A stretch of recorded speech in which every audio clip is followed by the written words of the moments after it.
Okay, so hello, I'm Dr. Daniel Wagner. I am the Director of Catholic Studies and the Chair of Philosophy and Theology here at Aquinas College. And this is our annual Aquinas Lecture, which is part of our Aquinas Week celebration at Aquinas College, centered around the Angelic Doctor's Feast Day, which was yesterday.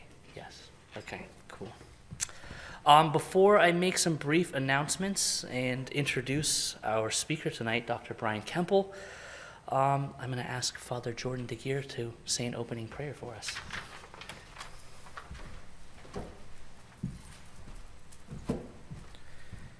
This is a prayer composed by Thomas Aquinas. In the name of the Father, and of the Son, and of the Holy Spirit. Grant to me, O Lord God, a mind to know you, a heart to seek you, wisdom to find you, conduct pleasing to you, faithful perseverance in waiting for you, and a hope of finally embracing you. Amen. In the name of the Father, the Son, the Holy Spirit. Amen.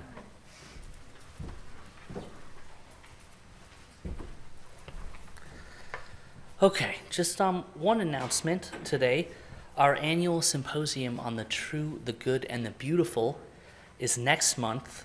It runs February 26th through the 28th this year. We'll have full details for that soon for you. But for now, just note that on the 26th, we will have our plenary speaker, Dr. Catherine Peters. She is also a Thomist, and she will speak on the true, the good, and the beautiful of disability. Okay, so that's the 26th, 7 p.m. right here. Just a few thank yous. I'd like to thank the president, Sister Maureen Geary, our provost, Terry Keller. We can't do these events without their support, so thanks to them. Michael Ingram, our director of campus ministry, puts a lot of work into organizing these events, so we're most thankful to him also. And then also, generally speaking, the Dominican sisters and fathers for their spiritual care and administrative care of this college. Thank you so much. And then also call out Annie Hall and Laura Kruger. Where's Laura? Oh, there she is. Okay. They very kindly help with organizing, planning, executing these kinds of events. Could not do it without them. And there's others too. I'm sorry if I didn't mention you. Okay. Let me introduce tonight's speaker. So, Dr. Kemple holds a PhD in philosophy from the University of St. Thomas in Houston, Texas. He's the author of 2 scholarly monographs or books, Ens Primum Cognitum, being as first known, in Thomas Aquinas and the Tradition, and then The Intersection of Semiotics and Phenomenology, Peirce and Heidegger in Dialogue, as well as 2 works for a general philosophical readership, Introduction to Philosophical Principles, Logic, Nature, and the Human Person, and Linguistic Signification, a classical and semiotic course in grammar and composition. Dr. Kemple has also published numerous scholarly and public-facing articles, taught at the university level, and worked as a private consultant in the tech industry. That's relevant given his talk. In 2019, Dr. Kemple founded the Lyceum Institute as an alternative model for philosophical education and currently serves as its executive director. He is also the executive editor of the journal Reality, a journal for philosophical discourse. I want to add that Dr. Kemple has extensive hands-on experience as a website designer and producer and with digital online technology in general. When we were in graduate school together, Dr. Kemple produced the website for the American Catholic Philosophical Association and maintained it. The journal Reality is primarily a digital format journal, online, accessible online. And the Lyceum Institute School its primary mode of presentation is online and virtual, okay? So in spite of his bleak and depressing sounding abstract, if you read it for this, it's a great abstract. It's like things are bad, and then also it's worse than you think, okay? It's kind of how it runs. In spite of that, If this is not enough to dissuade you from the notion that Dr. Kemple is not a Luddite, but believes that we should use digital technology to enhance education, I'd also note that he's received large financial support from people working in the artificial intelligence industry because they believe the conception of digital education that he proposes is the right way forward. So that's important. Please join me in welcoming our speaker, Dr. Brian Kemple.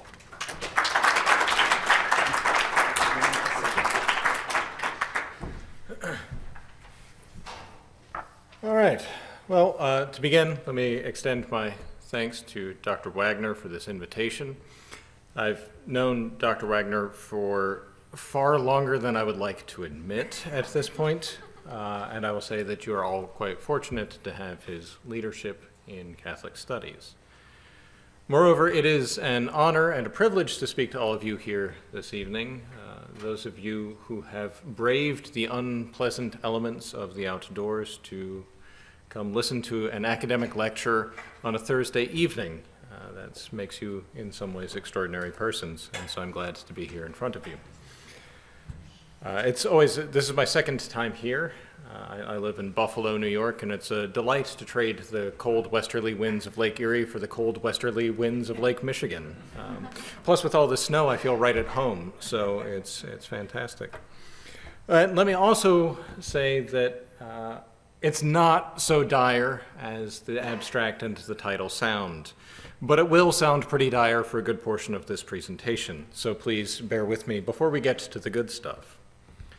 Let me also say that there is a handout that can perhaps go around here that has a rough outline, a few conversational points, and some links and QR codes, because I am pro-technology, that will lead you to some resources for further inquiry, for things that I'll be saying that I hope you're interested in and want to pursue further. I presume you do because you're here. So without further ado, there are 6 sections to this lecture, and I'll proceed through them, announcing each one. And the first section, with the very charming and positive sounding title, is Are We Slaves?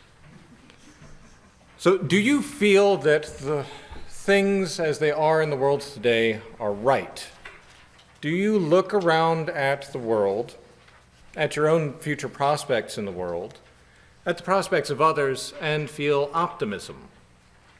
If you do, I'd like to know what mood-altering drugs you're on.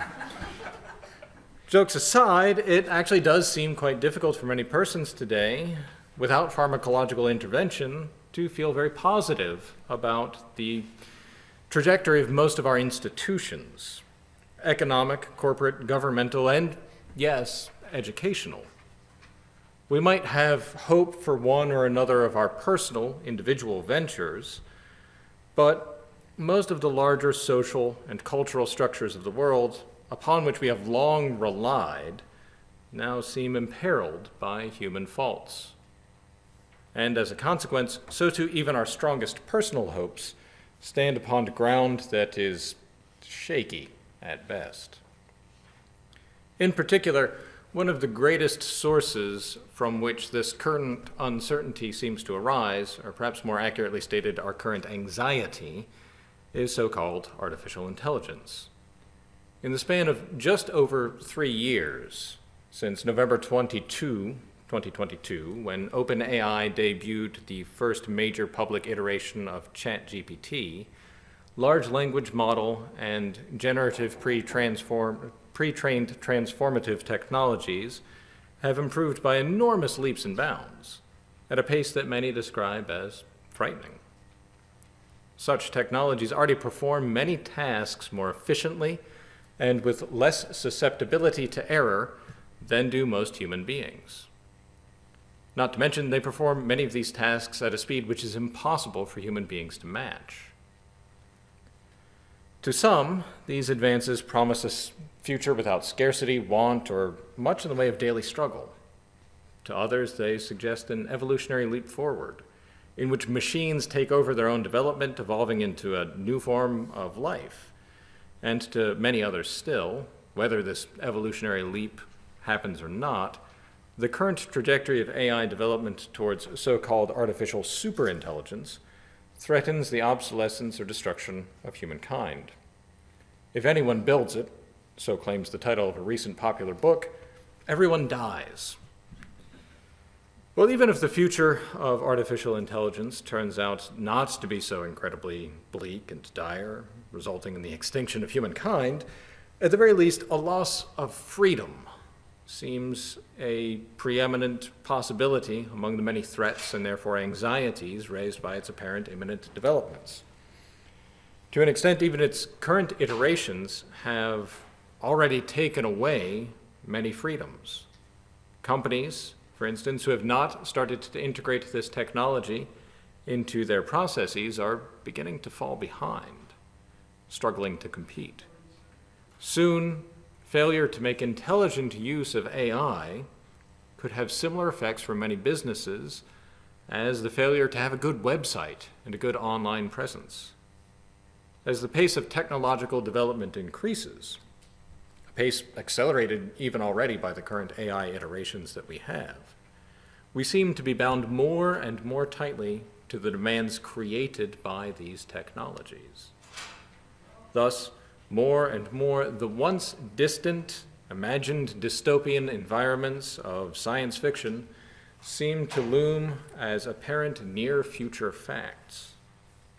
But I'm not here to prognosticate the future. That's the sort of thing that you do if you want to make money. I'm a student of philosophy, and so money-making is long since closed off to me. Rather, I'm here to speak about unchanging truths that I believe can not only help but are essential to navigating not only the future but the present, and that by understanding the application of these truths to the present, we will be much better enabled to handle whatever may come in the next several years, decades, and honestly, centuries. Most importantly, these are the truths that combat today's underlying presupposed nihilistic view of the cosmos. A nihilism which has long since stripped away the possibilities of genuine human freedom. A nihilism that in fact long antedates not only the advent of artificial intelligence, but also digital technology in general. It is a nihilism that more deeply and thoroughly enslaves the human mind, not by mechanized forms of tyranny, but from our own deep flaws. An enslavement without shackles, and for that reason, all the more complete and total. So, part 2, why are we broken? Now, in some respects, this presentation actually echoes some themes that I brought up in the lecture that I gave here 7 years ago, under the title Artificial Intelligence and Concept Formation.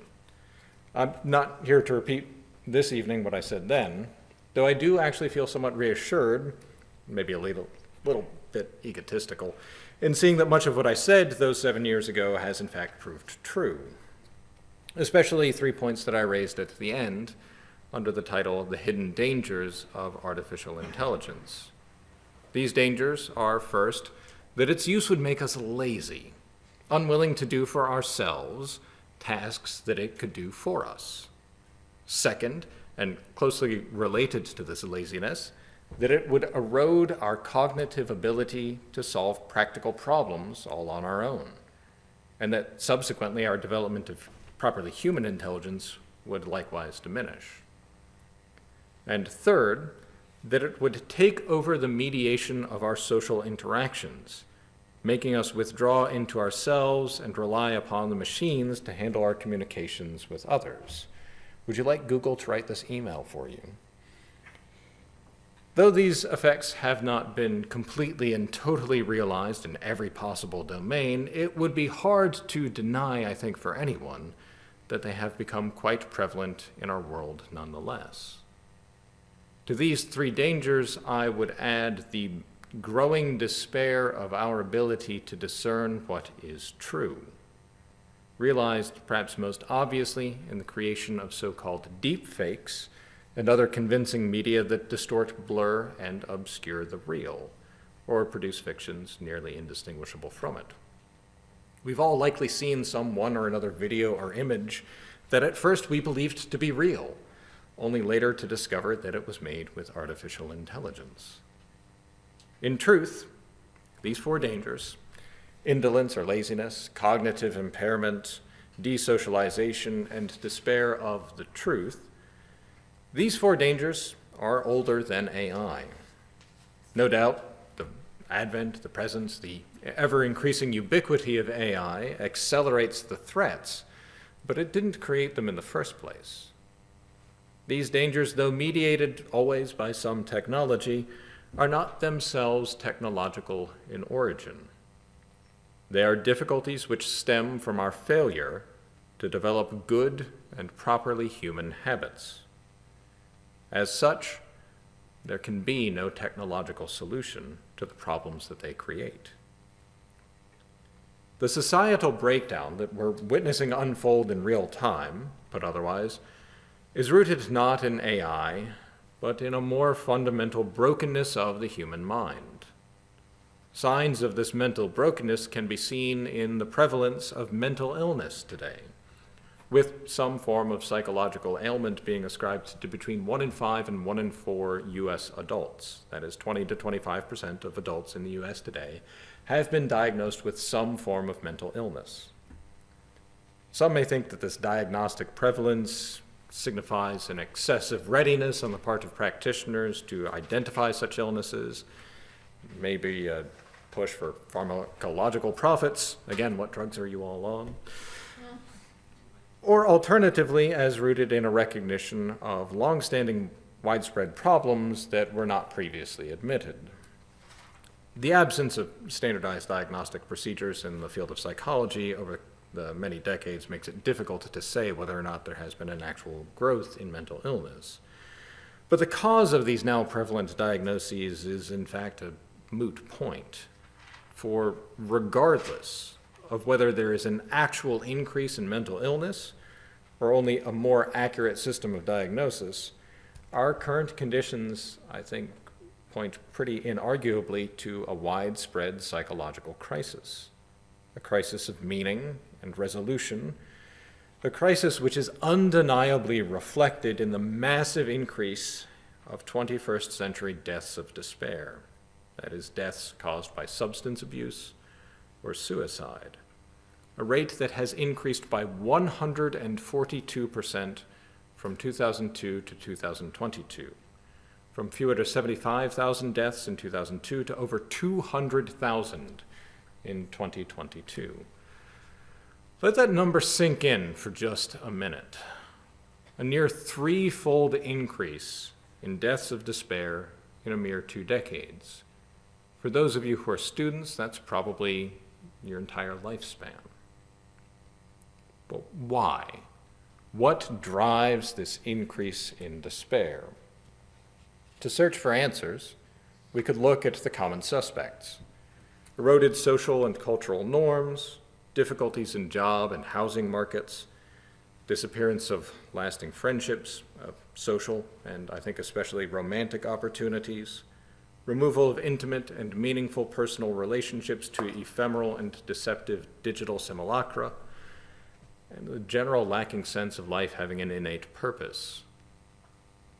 But integral, as such goods are, their disappearance from human life was not a mere happenstance, not a byproduct of some technological or systematic cultural development or devolution.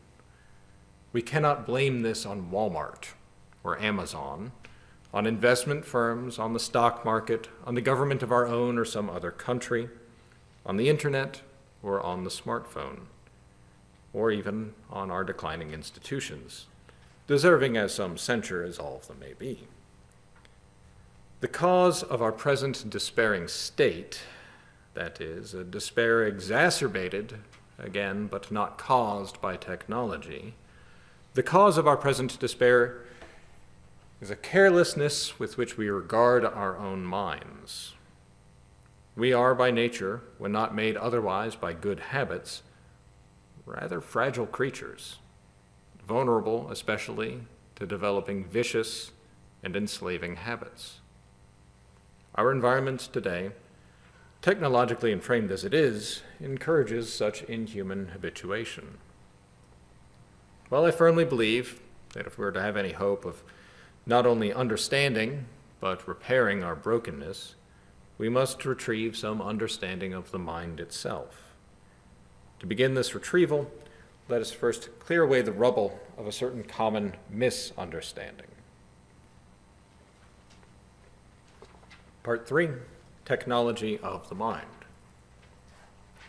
In the past decade, from roughly 2015 until today, I'm still stuck in 2025, I don't believe that it's 2026 yet. There has been a progressive and palpable shift among the younger, and especially the younger male population. While suicide and drug rate deaths remain quite high, those who are not giving in to despair are pursuing a radically different path, not only from their peers, but from many of their predecessors, what might be called the path of optimization. What began as a certain niche pursuit, represented in its early days by the Silicon Valley efforts at so-called biohacking and the quantified self, that is, the efforts to measure every aspect of bodily performance and to modify your behavior to improve those measurements, the Fitbit. What began as a niche pursuit has now become a pretty widespread cultural phenomenon. In fact, several of the most popular podcasts and YouTube channels, especially in the world, with many millions of followers, are dedicated to these efforts at optimization, focused primarily on physical health, but very often crossing over into the mental, and especially seeing the interrelation between the two. Thus, more and more, though they remain a minority in the world, a growing percentage of younger audiences are instituting so-called protocols and routines that optimize their physical and mental health. They drink less alcohol. They exercise more frequently. They engage in fewer, riskier behaviors. And they seek to live longer, more well-adjusted lives. They wake up early. They get outside. They expose themselves to sunlight and to the cold. They don't drink caffeine the first thing when they get out of bed. They track their hydration, their macronutrients, their sleep. They watch less pornography. They have less casual sex and are more focused on a life of stability than on one of license. Now, don't get me wrong, this is a good thing. This is a positive development, and certainly much better than the alternatives of recent decades, and certainly a lot better than how I lived in my own youth, at least on the drinking portion. But lost or unseen behind these optimization routines and protocols lies a common misleading presupposition concerning the nature of the mind. Now, we use this word mind pretty often, but what do we really mean by it? Like so many other terms which are used in reference to something that we have or something that we are, the meaning is often presumed and therefore left vague, undefined, and unquestioned. I believe for most people, most of the time, that the term mind is taken to mean something like my private world of thoughts and feelings. But that private world, too, is something accepted as a given and not investigated. Such unthinking presupposition leads to many errors, not the least of which is an exceedingly common-made error of interpreting the natural functioning of the mind wholly through the artificial functioning of our technologies. Allow me a few minutes here to explain what I mean by this. And to do so, first I have to say a few words concerning the effect of technology on our perception of ourselves, which requires a further consideration of what technology itself is. Most commonly, technology is understood as either the instruments themselves or the systems of instruments which are designed to perform various functions or tasks, and most especially when we hear the word, we think of modern technological devices, smartphones, smartwatches, Fitbits, drones, autonomous vehicles, and so on and on. In the mid-20th century, a very important and as of yet still too little known thinker, a Thomistically minded media theorist named Marshall McLuhan, proposed a different understanding of technology. He said that technology should be understood as an extension of our natural human capacities.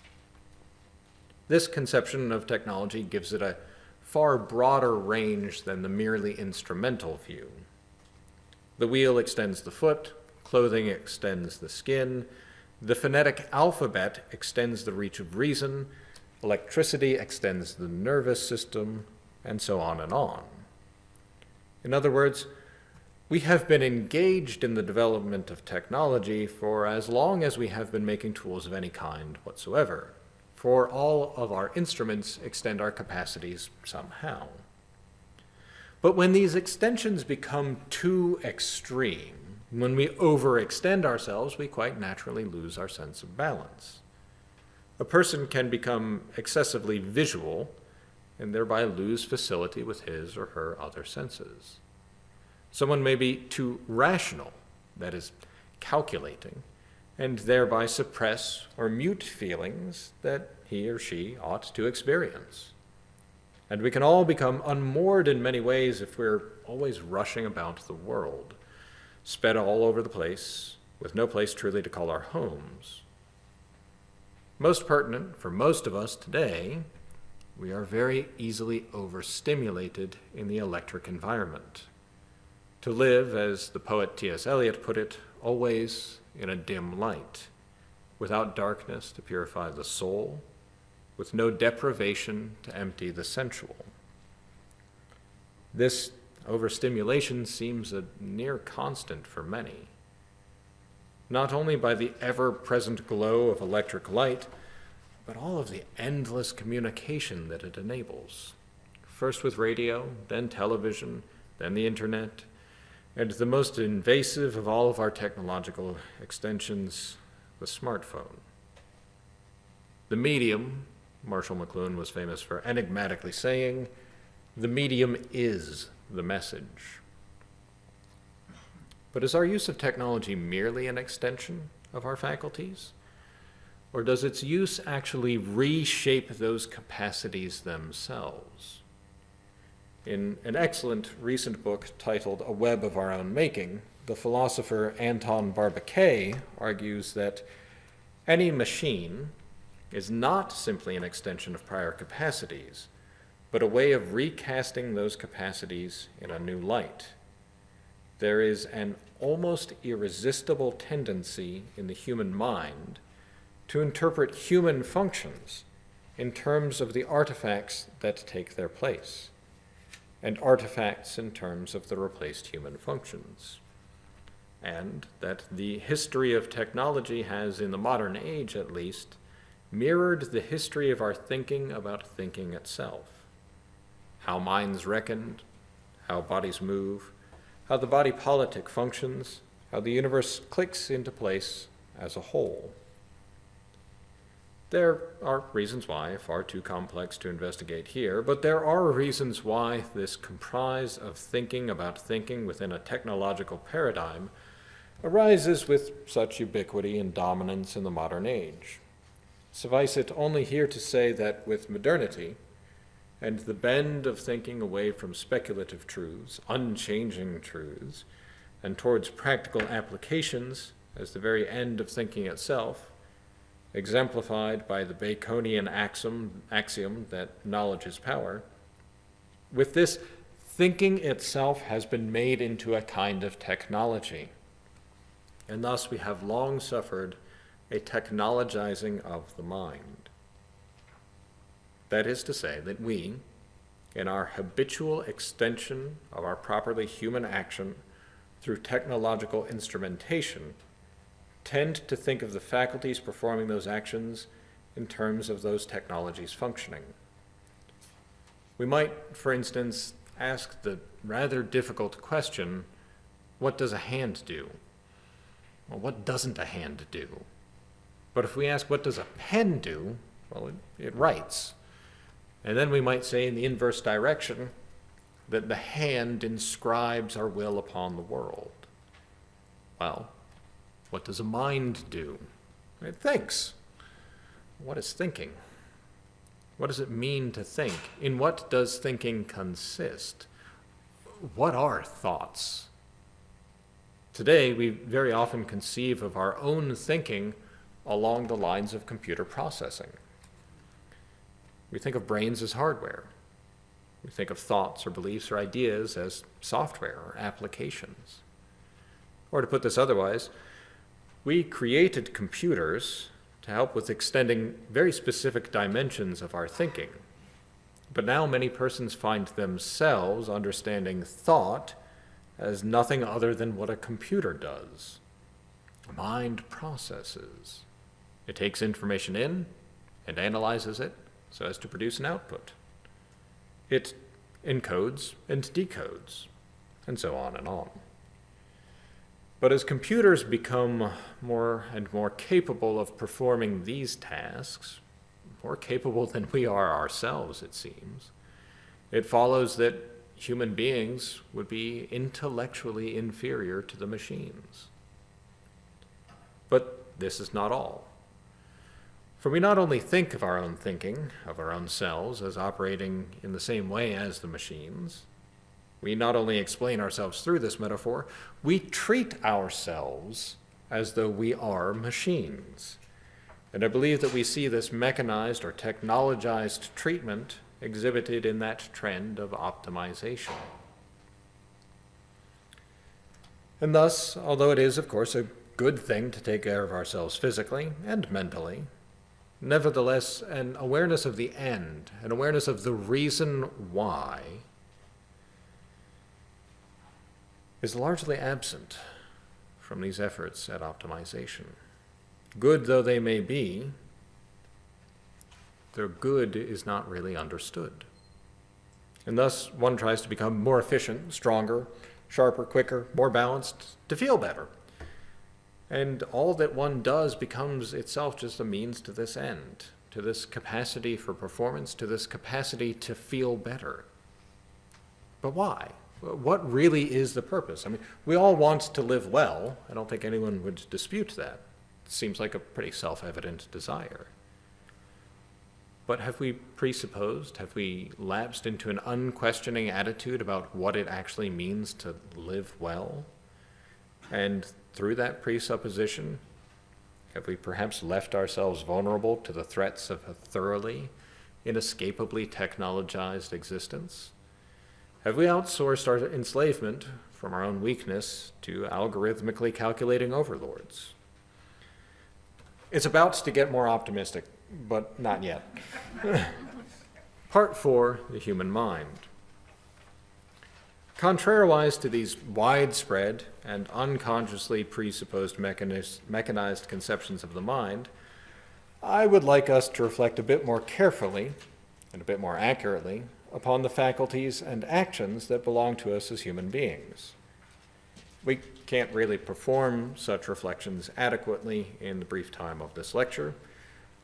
That's why I gave you links on a handout, because I have a lot to say and too little time in which to say it. But to make myself clear in this lecture, and to arrive at the conclusions that I wish to demonstrate, a few essential points about our human minds must be raised, even if they cannot be extensively defended. First and foremost, the most fundamental difference between the human mind and the computer, however complex that computer might be, the first and foremost most fundamental difference is one of nature. I do not simply mean that the computer is something artificial, and that the human mind or even the human brain came about either through divine or evolutionary constitution, or ultimately I think that's all divine constitution. But no, what I mean is that the human being has an intrinsic and foundational principle of motion and rest by which the whole of the human being's existence is actively ordered. This foundational principle is not sensible, you can't measure it, but it is real, and it does govern us as human beings. And we cannot rid ourselves of this nature nor act independently of it, no matter how hard some persons might try. Second, we must make a distinction between the mind and the brain. A very common, very widespread error of today consists in what we might accurately label neuroreductivism. That is, the reduction of the human person, his or her identity, and especially of the mind, to the neurological structures and activities of the human body, and especially of the brain. Commonly opposed to neuroreductivism is the belief that we are wholly separate spiritual entities incidentally residing in bodies, commonly known as substance dualism. And these two positions are generally regarded as mutually exclusive and exhaustive opposites. That is to say that either one is true or the other is, and there is no third position. Or to put it otherwise, either all of reality is reducible to sensibly observable individual things, or reality is divided into two separate and essentially unrelated realms of the corporeal and the spiritual. But the natural world, everywhere that we look, and anywhere that we understand it at all, is governed by realities that are neither spiritual entities nor corporeal bodies. Laws such as gravity, or that heat does not pass from a colder body to a warmer, or that light in a vacuum travels at 186,282 miles per second. Each of these is a certain abstraction from the particulars, but nevertheless a reality that does not exist in some separate realm. And so it is precisely this reductivism applied to the human mind that a proper understanding of nature repudiates. For the nature of the human being, too, is akin to gravity, or the second law of thermodynamics, as something which governs each and every individual of that kind, albeit with less rigidity than the inverse square law or the never-decreasing sum of entropies in a closed system. And so to make a simple argument for our mind's irreducibility to the materially observable structures of the universe, we might start by a contrast. We might contrast this with the neuroreductivist approach, which could also be expressed as the belief that all experience is internal to us. In fact, a rather prominent, well-known neuroscientist made this very claim 3 years ago. Quite interestingly, he repudiated that claim just a few weeks ago, and also said that he's starting to explore religion. I wonder if there's a coincidence there. At any rate, this belief that all experience is internal to us and that whether or not we believe there to be an extramental reality really efficacious, really affecting us or not, the sum total of our experience is contained within the confines of our own individual material bodies. Well, accepting this conception, though it's rather easy to accept today on the basis of common materialist beliefs, accepting this conception requires us to reject the majority of experience that we actually have. If I do not really experience all of you here in this room, right now, in the audience, and I experience you as beings truly outside of myself, really selves, right, that you're really there, then I might just as well be a machine, receiving a certain set of programming instructions. And being such a machine, I would be incapable of certitude about anything but my own existence, and that existence apparently would consist in nothing other than a very complex set of deceptions. I don't know if everyone's, I'm a little dated now, I don't know if everyone's seen The Matrix, but basically that, right? Well, on the other hand, if I'm not to lapse irretrievably into this inescapable pit of solipsism, that is a belief that I can really only know certainly myself and my own existence, and if I am to say that my evident experience of the world is not a complex set of deceptions, well, then I would say that you are all really here in this room in front of me, and I am actually seeing you when I look out into the audience. And that what you are, these individuals that I see, is something that is irreducible to what I think about you. I'm pretty sure most of us would rather be irreducible to what other people think about us than not. Right? Otherwise, I probably would have winked out of existence long ago. Well, accepting this premise, contrary to the solipsistic trajectory of neuroreductivism, I can now question what you are. I can make that an inquiry. I can think that you are not just lumps of matter, but persons, and that you're not just being bombarded by waves of sound projected from my voice and echoed through the speakers, but so too you are capable of attending to the meaning of the words that I say. And that when I use the word person, I am not merely giving a convenient label to lump together all of you things that look kind of similar, but I'm identifying a reality which encompasses something more than all of us together could ever actually bring into being.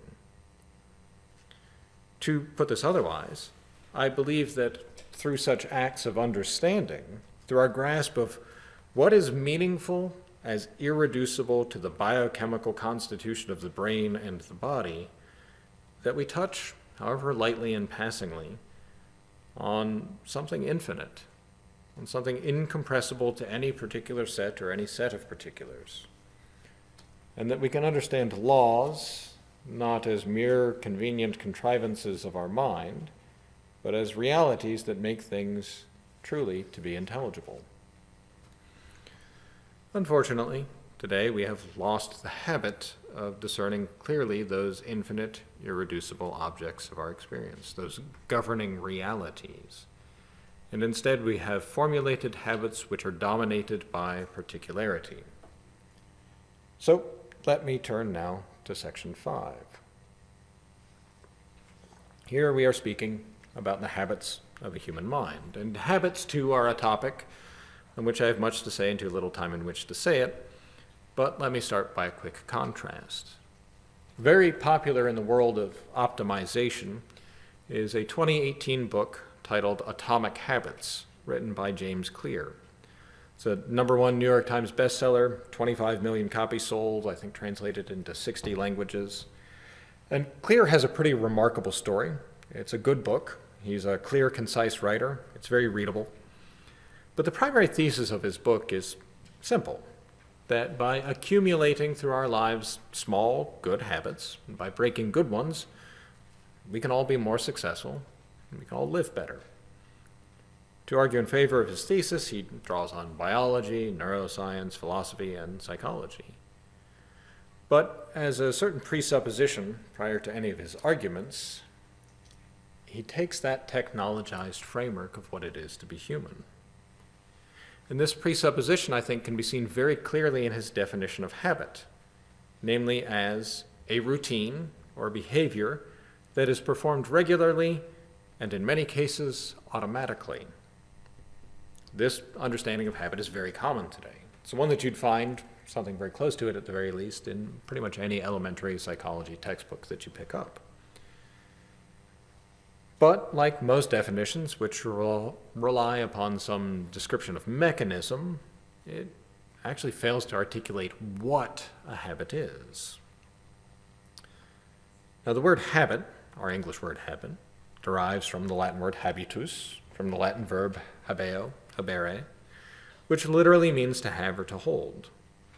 And so when a scholastic philosopher writing in the Latin language, such as St. Thomas Aquinas, when such a philosopher discussed habits, he would very frequently describe one having a habit with the phrase se habere, literally to hold oneself. In other words, a habit in St. Thomas's view, and in the view of many other scholastics, is not a matter of automaticity or mere repetition. Rather, it is a way of holding oneself towards something either one part of the self towards another, or towards something out there in the world. Now, on the surface, these two modes of describing habits, the modern and the scholastic, may not look all that different. For instance, I can say, and you'll understand what I mean, that I have a habit of going to bed most nights before 11:30 p.m., or that I lift weights 4 times a week, or that I drink 2 cups of black coffee every morning. Unlike the kids, I can't wait to take it. And everyone really does have a sense of what I mean saying those things are habits. and they're almost automatic. Honestly, most mornings I don't remember starting the coffee pot, but there it is. About 8 minutes later, I'm ready to pour it down my throat.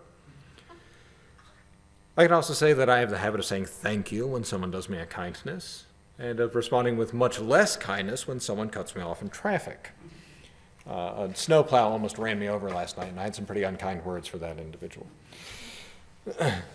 But on the surface, the behavioral routine and the Thomistic conceptions of habit really don't seem to make a difference. However, if we dig just a little bit, I think we realize that one is much emptier and one much richer. So let me ask, to do a little of that digging, why do I go to bed before 11:30? Why do I lift weights? Why do I say thank you? I may never have thought about those questions. It might simply be a matter of convenience, or indeed of routine, or of externally imposed necessity. I think that's actually the reason that most people have most of the habits that they do. Most persons, that is, go to bed at a certain hour probably only because they need the rest to rise in a timely manner for their work, or if they have an early morning class. There are many reasons to lift weights: strength, overall fitness, athletic performance, some sort of aesthetic goal, discipline, to impress girls or to think that you're going to impress girls. But these are all extrinsic reasons to the self. And I would venture that the majority of thank yous which are uttered in any given day aren't all that deeply felt or genuine, but more a matter of social politeness, an exchange which keeps our relations cordial enough to keep functioning. Thus, are these really ways of holding ourselves, or are they instead ways of being held by the world? The question is rhetorical. Pretty obviously, they're the latter. And although a book like James Clear's Atomic Habits might help someone get out of bad habits and start better ones, if we do not take responsibility for holding ourselves, but instead outsource that holding to systems, to protocols, to routines, or any other extrinsic principles, we are prone to habits of radical vulnerability instead. In fact, I think most persons seem to have today unconsciously formed such habits, probably even all of us in this room. Think, if I mention something that you find interesting, let's say in a casual conversation and maybe not in an academic lecture where we're all good, responsible persons who like to keep their eyes and their attention on the speaker. But if I mention something to you in a casual setting, or say you're at home reading a book or something along those lines, you find something interesting but it's unfamiliar. What's your first instinct? Let me type that into Google real quick, right? Let me find out what that is. Well, I mean, if we're honest, we probably all do it quite often. I know I do, and I actually hate myself a little bit for it every time, because I have that curiosity, right? What do I know that actor from? I don't know, but I need to look it up right away, right? Well, what's wrong with that? Isn't it good to know? Well, of course it's good to know, but not all knowledge is obtained in the right way. And so first, I think we need to recognize that the answers to many questions which are given to us by Google or ChatGPT or Claude or Grok or any other LLM agent that might be out there might not be true. Or they might be partly true and they might be partly false, and therefore might be greatly misleading. But even if they are wholly true, well, what happens to any object when it becomes so abundantly available and easily accessible? It becomes cheap. If we believe truth is nothing other than the most efficient informative response to some query, and our search engines or AI agents can deliver these to us in an almost entirely frictionless experience, then truth doesn't seem all that worthwhile. Indeed, it will not seem much more worthwhile than the falsehoods which are delivered to us in precisely the same manner. Second, not only is truth cheapened, but we atrophy our ability to discover it ourselves. There's actually an extensive body of cognitive and neuroscientific literature which shows that self-discovery, particularly in a so-called scaffolded environment with feedback and question and answer with an instructor, massively enhances one's ability to learn and subsequently recollect or remember an object of inquiry when compared to mere repetitious study. Simultaneously, active retrieval, that is, efforts to remember or recollect things previously encountered on one's own, affects memorization much more strongly than mere passive exposure. For instance, if you were to watch a video and then must explain its concepts or its plot to someone else an hour later, or even just to explain it to yourself, someone will likely recall that video far, far better, with much greater detail and depth of comprehension, and for much longer, than if he had simply watched it 5 times in a row. But if we outsource the discovery, the initial encounter with things, and the retrieval, the active retrieval of truth to the machines, becoming mere passive recipients of its interventions, then we will not be able to discern the true from the false. Third, and perhaps most deceptive, and I would say ultimately deleterious, the knowledge that we attain through such easy digital retrieval is knowledge only in the thinnest possible sense. It is delivered without contrast and without the necessary extension of questioning. I might ask one of these interfaces, what did Aristotle teach about the unity of the intellect? And this interface might give me a nice summary account of not only Aristotle's text, but also the many controversies in interpreting his doctrine. And I could maybe even memorize that summary and relate it back to you with adequate repetition. But that repetition would fall far short of the knowledge which is attained by taking up the text of Aristotle himself and reading through, puzzling over, agonizing myself to make an interpretation of the books and chapters in question, and then subsequently dragging my mind through texts of Avicenna, Averroes, and St. Thomas Aquinas. Even if I end in a position far less certain sounding than ChatGPT, my depth of understanding will be far, far greater, if for no reason other than that I have experienced the difficulty in pursuing that question.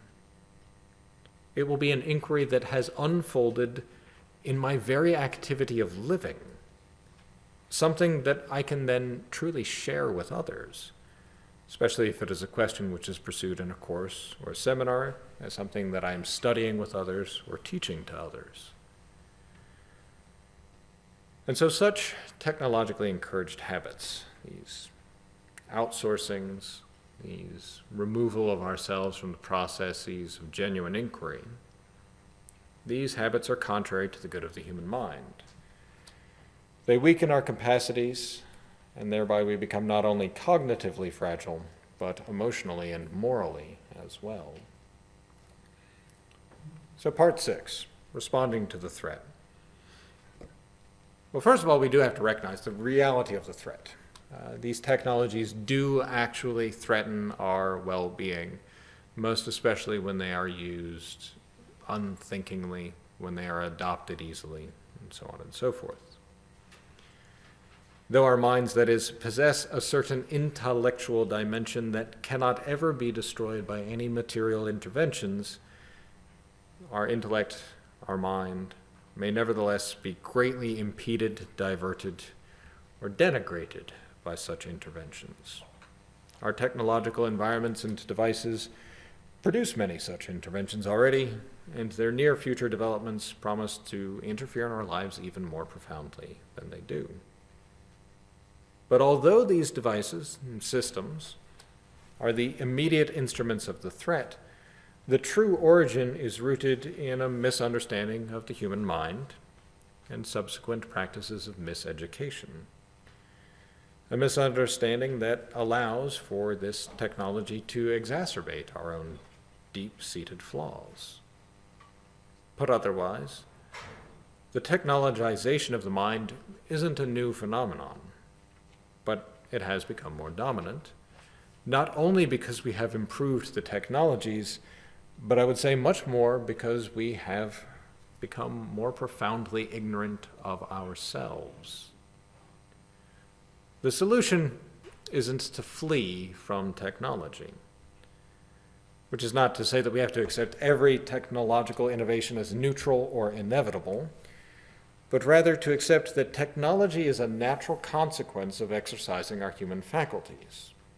And therefore, if we want to resist the threat of technology, we have to become stronger in our use of those faculties that technology extends. We have to better understand those faculties and develop technology and use it in a way which is accordant with them, beneficial to them. We do not accomplish this strengthening through optimization, which already subverts nature to technology, and thereby I think actually worsens our psychological fragmentation, but through the cultivation of habits, virtues, modes of holding ourselves toward the world that seek the truth about the good. The kind of cultivation, that is, which produces a true culture within which minds may not only be healthy, but flourish.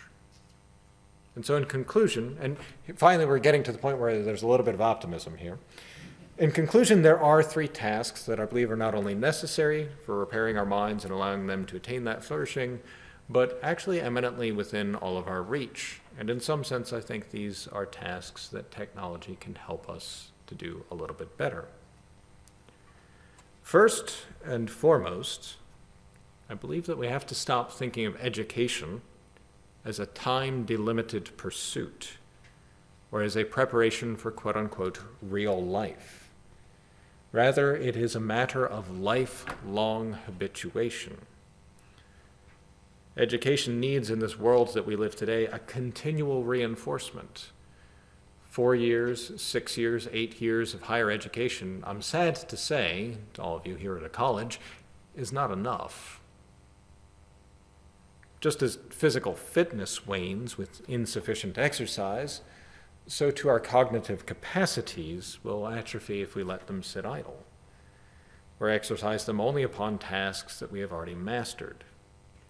We must continually challenge our minds to understand better and deeper the world in which we live. And I do think that that is an opportunity that all of us today have, that technology has made much more accessible and reasonable to pursue. Second, to build this environment which is conducive to our cognitive flourishing, I think that we need to reposition human language at its heart. Adequate training in the understanding and use of language has long been neglected. That is, the technologized environment which has dominated our world, for at least our country, for the past century, has pushed education in language to the margins. And our current vulnerability, teetering upon the precipice of technologically mediated slavery, comes largely from a certain linguistic ineptitude. A habit of inarticulacy leaves us susceptible not only to misunderstandings of both the natural world and the cultural environment in which we live, but even to the malefactions of adversarial entities. One of the things I do in tech consulting is I work in many ways for the enemy, which is marketing. And in fact, marketers and foreign agents alike exploit a certain cognitive insecurity in most of our minds. They shift our beliefs and our commitments without our even realizing it. Or to put this another way, anything of which we make regular use that we do not understand can be used to make use of us. And today there may be nothing of which we make more use but have less understanding than language. And yet again, the opportunities to understand language better have never been more closely at our fingertips. Third, and finally, or almost finally, our efforts must be truly communal. A true community doesn't come into being from mere physical proximity, merely coinciding with other persons at the same places at the same times, but from commonly sharing in some good, as both something received and something for which each individual takes responsibility. We cannot share in this common good absent some mastery, in fact, of language. And yet we have so much opportunity today to communicate with others. Most of you have probably texted somebody today, right? You've made use of language in some one way or another. You've written an email. You've had someone who sent something to you. It's there. It's there for the seizing. It's there for the mastery, if we'll just undertake the initiative. That is, it's only through language that we can actually articulate the good and thereby make it something that we truly share in. For the good, like gravity and human nature, is something real, but it is not sensible, and language is the only path to it. So, a final word. Are we doomed? Well, if we are, it is because we have and we continue to doom ourselves, whether we use some form of technology as our instrument in that demise or not. But there is hope. There's a hope which is exhibited by the fact that some of you came here this evening, at this moment, on a pretty miserable night, that you've come here to take responsibility for your own thinking, for your own minds. You may not have agreed with everything that I said here this evening. Indeed, I hope, far more than mere passive agreement, you are, through listening, being spurred to thinking and to questioning, to seeking answers for yourself, not through ChatGPT, to anticipating questions that you might ask of myself or others in an ongoing conversation, and indeed in a lifelong pursuit of the truth about the good. Thank you. All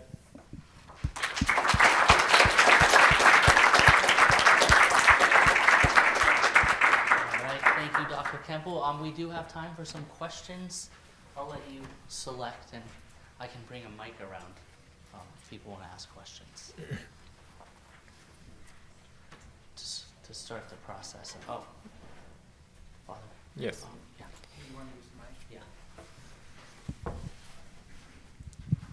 Just a thought from you on how, as professors, we'll say, we have professors here, would either help their students or whatever, and how does AI, do you limit it, or any thoughts on AI and learning in the classroom? Yeah, it's a challenge, I know, for many professors these days, right? They know their students are using AI. Sometimes it gets caught by the, cheating detection machines. Sometimes it just seems like you're reading something and you're like, wow, there's a lot of M dashes and triplets in these papers that I'm seeing here. And so you think, let me put it this way. In my own teaching, I don't have to deal with it, which is a wonderful blessing. I think the big challenge is not something actually about the immediate classroom experience. It's a deeper underlying cultural issue. And I'd say actually, to draw again on my own experience, I teach students at the Lyceum Institute who are there purely because they want to be. I've never had a student use AI in any assignment to date. Why would you, right?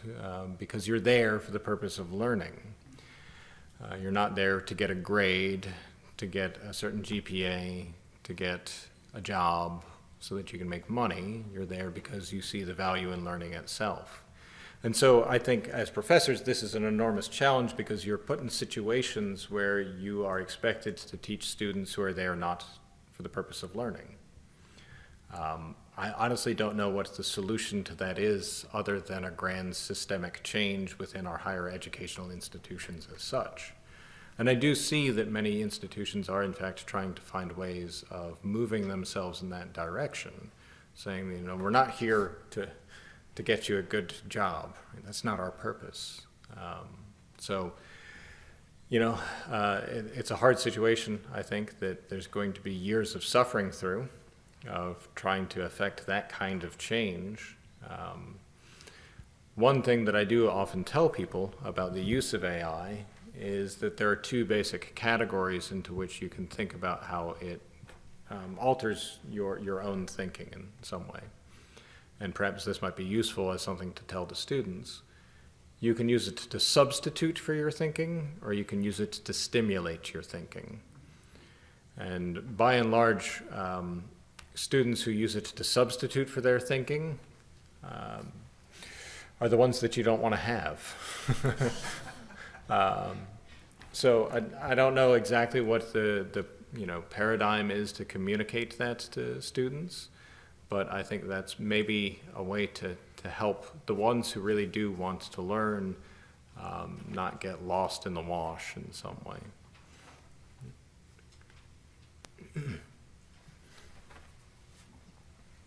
We got two there. I'm not sure who was first.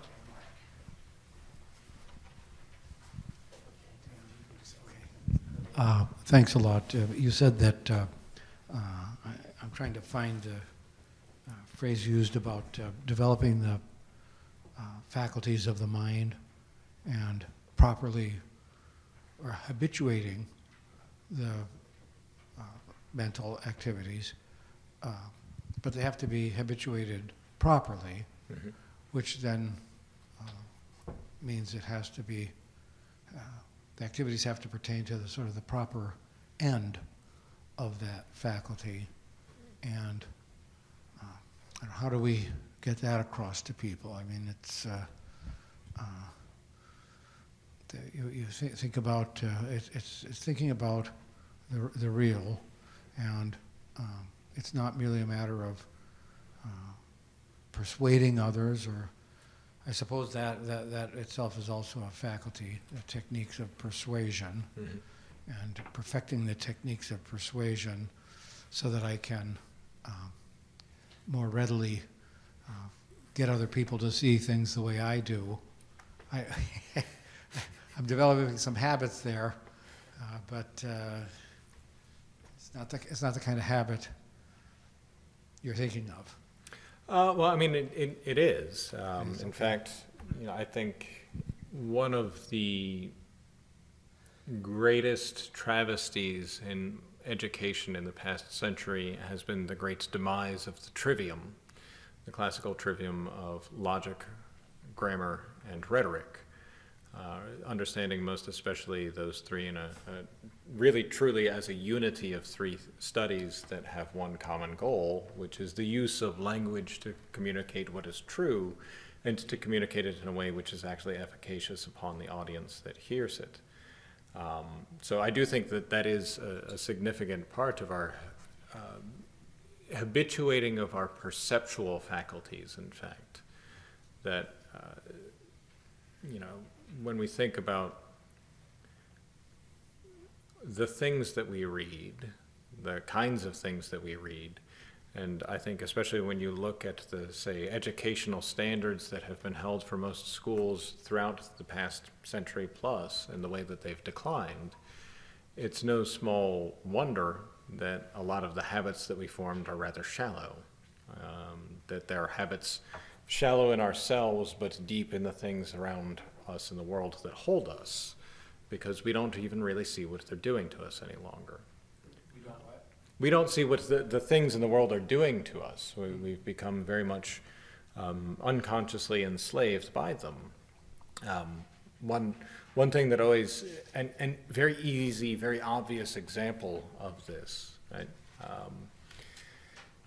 is, I can't remember what TV show it was on, ironically, but I remember seeing a clip of a TV show many years ago where a character says, I don't even have a TV.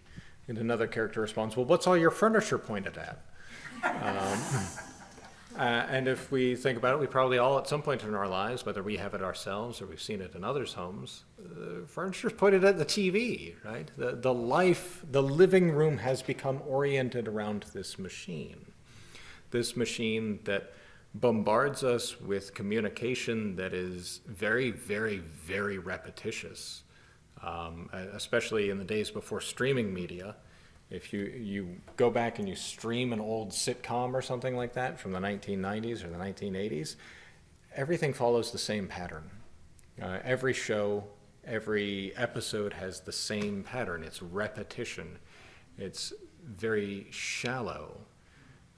You're not expected to hear the words and think through what they signify, but to anticipate the laugh track that comes, or to anticipate the drop in the music that's going to come. You, in other words, fall into this pattern of unthinking acceptance where language as an instrument of truth begins to disappear from your experience of what's going on in that medium altogether. And I would say the same thing is exactly true of social media. Social media is just a television where everyone has their own broadcast channel, which is kind of a horrifying nightmare, in my opinion. I broadcast myself on one of those channels, right? But mostly I try and tell people to stop watching it. Does this work? Yeah. Yeah.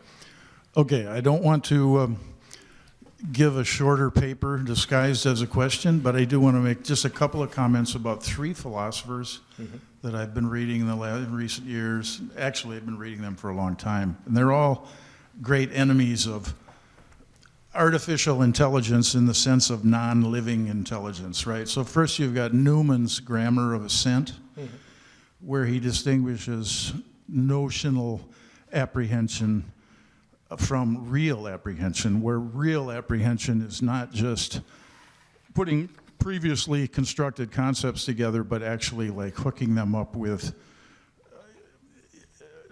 living situations and your imagination and your whole personality dealing with reality and all that kind of thing. It's a nice distinction that I think is relevant here. And Newman says that real intelligence is real living intelligence. He calls it the illative sense, which is an ability to go beyond formal reasoning and to kind of find patterns and put things together that only you could do with your experience and your background. And this is, okay, so there's Newman. The second person that I was thinking of while you were talking was, there's Newman and, Husserl.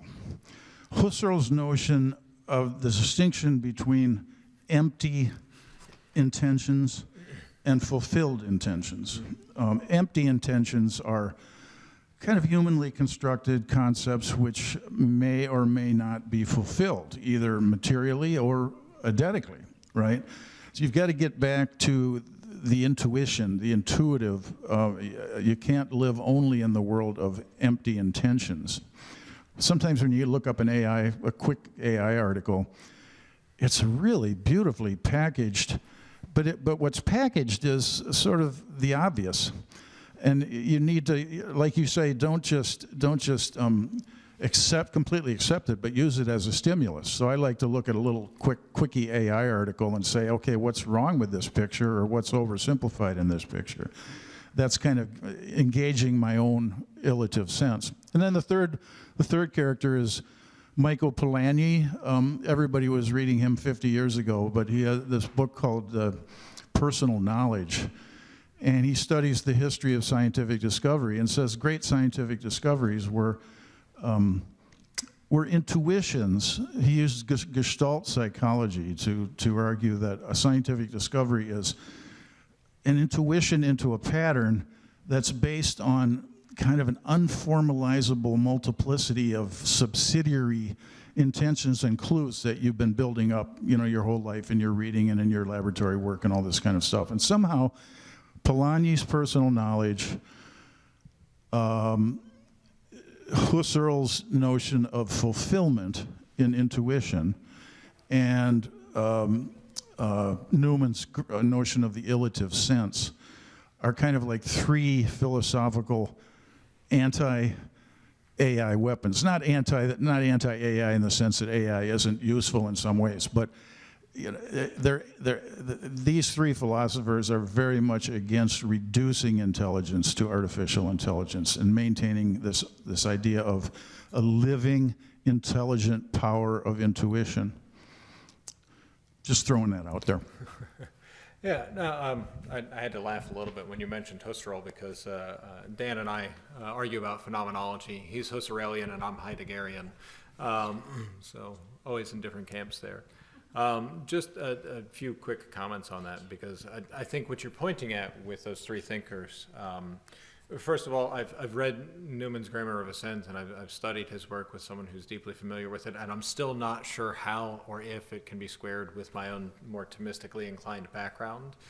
But the notion of the elative sense, and in particular this grasp of some kind of inferential move beyond the obvious in some way, I think, as well as what you're mentioning, perhaps I would say even more prominently, Polanyi,